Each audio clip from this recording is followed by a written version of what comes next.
సమయంలో ఆయన మరొకసారి రేవంత్ రెడ్డి మీద నోరు పారేసుకుంటున్న దాన్ని ఏ రకంగా చూడాలంటారు సీఎం గారు? లైవ్ లో ఉన్న మిత్రులు ప్రొఫెసర్ పాపిరెడ్డితో సహా అందరికి నమస్తే.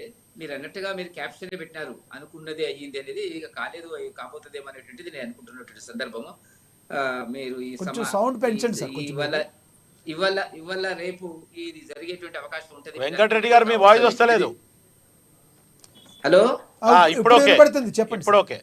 హలో హలో హలో మీరు క్యాప్షన్ లక్ష్మణ్ వినపడుతుంది సార్, ప్లీజ్ కంటిన్యూ. ఇప్పుడు లక్ష్మీనాథ్ గారు మీరు క్యాప్షన్ ఏదైతే పెట్టారో అనుకున్నది అయిందనేది బహుశా కాబోతుందేమో అనేటువంటిది నేను కూడా అనుకుంటున్నటువంటిది. ఈ కేసులో, ఈ కార్ రేసింగ్ కేసులో కేటీఆర్ గారు అడ్డంగా నిలువుగా దొరికిపోయినారు అనేటువంటిది మనకందరికీ చాలా కాలం నుంచి కూడా తెలిసినటువంటి అంశమే. ఆయన మేకపోతు గాంభీర్యం మాట్లాడుతున్నాడు. ఇవాళ నేనే చెప్పాను, నేనే ఆర్డర్ ఇచ్చాను, డబ్బులు చెల్లించామని ఒకప్పుడు అన్నాడు.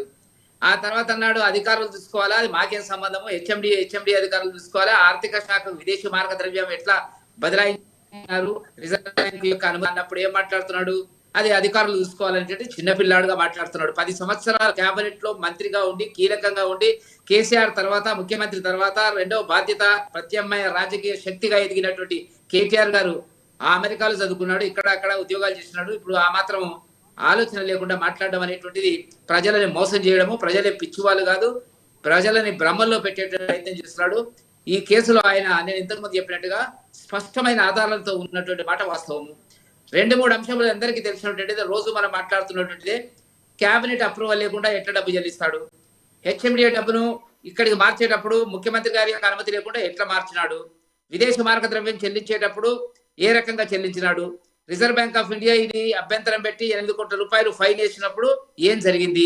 కాబట్టి నేను చెప్పాల్సిన పాయింట్ ఏంటంటే, కేటీఆర్ గారు ఈ విషయంలో నాకేం డబ్బు వచ్చింది అంటాడు, హరీష్ రావు గారు మాట్లాడతారు, ₹1 ప్రభుత్వ డబ్బు వేస్ట్ కాలేదు అంటారు. చిన్నపిల్లలాగా మాట్లాడుతున్నారు వాళ్ళు. ₹1 డబ్బు ఎట్లా వేస్ట్ కాలేదండి? మీకు ప్రైజులు అంటే డబ్బు అనేది మీరు చెల్లించినటువంటి అక్రమ పద్ధతిలో చెల్లించినటువంటి డబ్బు యొక్క ప్రలోభాలు, ప్రయోజనాలు, ఆర్థిక ప్రయోజనాలు ఇంకో రకంగా ఉంటాయి. మీకు ఎట్లా వచ్చింది 41 కోట్ల విలువ కలిగినటువంటి వెంకటరెడ్డి గారు కేటీఆర్ గారు మాట్లాడారు. ఈ రోజు ఏం మాట్లాడారు ఒకసారి బయట ఉందో చూద్దాం. 9.5-10 ఏళ్ల కాలంలో మా ప్రభుత్వం ఉన్నప్పుడు మా బావమరుదులకు 1137 కోట్ల కాంట్రాక్ట్లు చేయలేదు. మంత్రిగా నేను కౌన్సిల్లో కూర్చొని, కౌన్సిల్ ఆఫ్ మినిస్టర్స్ లో, కేబినెట్ లో కూర్చొని నా కొడుకు కంపెనీకి కాంట్రాక్ట్లు ఇచ్చుకోలేదు. లేదా నేను ల్యాండ్ క్రూజర్ కార్లు కొనుక్కోలేదు. ఆ పనులు రేవంత్ రెడ్డి గారు, ఆయన మంత్రివర్గ సహచరులు, ఆ సాగు తెలివితేటలు, ఆ అవినీతి తెలివితేటలు వాళ్ళకే ఉన్నాయి. నేను 50 లక్షల రూపాయలతో ఎమ్మెల్యేలను కొనుగోలు చేయడానికి పోయి దొరికిపోయిన దొంగను కూడా కాదు. నేను నిఖార్సైన తెలంగాణ బిడ్డను. ఏ పని చేసినా తెలంగాణ కోసం, హైదరాబాద్ ప్రతిష్టను పెంచడం కోసం చేశాను.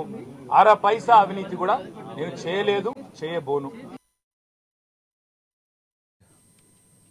రైట్ రైట్ వెంకటరెడ్డి గారు మాట్లాడింది విన్నారు కదా?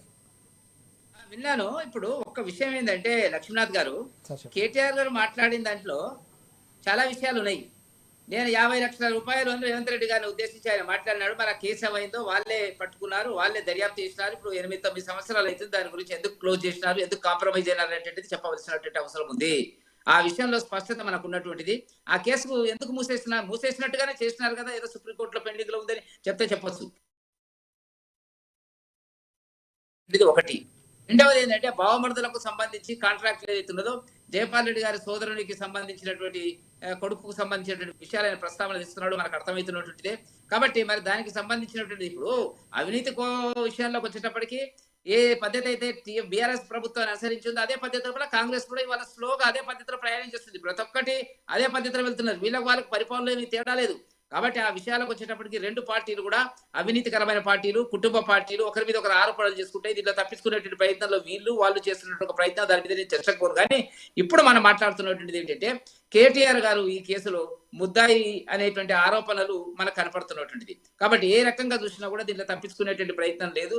చేయవలసినటువంటి మరి రేవంత్ రెడ్డి గారికి పొలిటికల్ అండర్స్టాండింగ్ ఏమన్నా ఢిల్లీలో కమ్యూనిస్టులు, అక్కడ ఉన్న సోనియా గాంధీ అధిష్టాన వర్గము, కేసీఆర్ గారు మనం పార్టీని మనం లేకుండా చేస్తే ఆ ప్రయోజనము, ఆ ప్రజల మద్దతు అనేటువంటిది ఆటోమేటిక్ గా బీజేపీకి వెళ్ళిపోతుంది అనేటువంటి ఒక చర్చ కూడా వాళ్ళలో ఉన్నటువంటి. చూద్దాం ఏం జరగబోతున్నాయి. ఇంతవరకు అన్ని జరుగుతున్నాయి కాబట్టి కేసులన్నీ ఉన్నాయి, చాలా కేసులు ఉన్నాయి. ఏ ఒక్క కేసులో కూడా ప్రత్యక్ష చర్యలు అరెస్ట్ చేయడం అనేటువంటిది జరగలే. Right. జరుగుతుందా లేదా అనేది చూద్దాం. రైట్ మళ్ళీ వస్తాను వెంకటరెడ్డి గారు.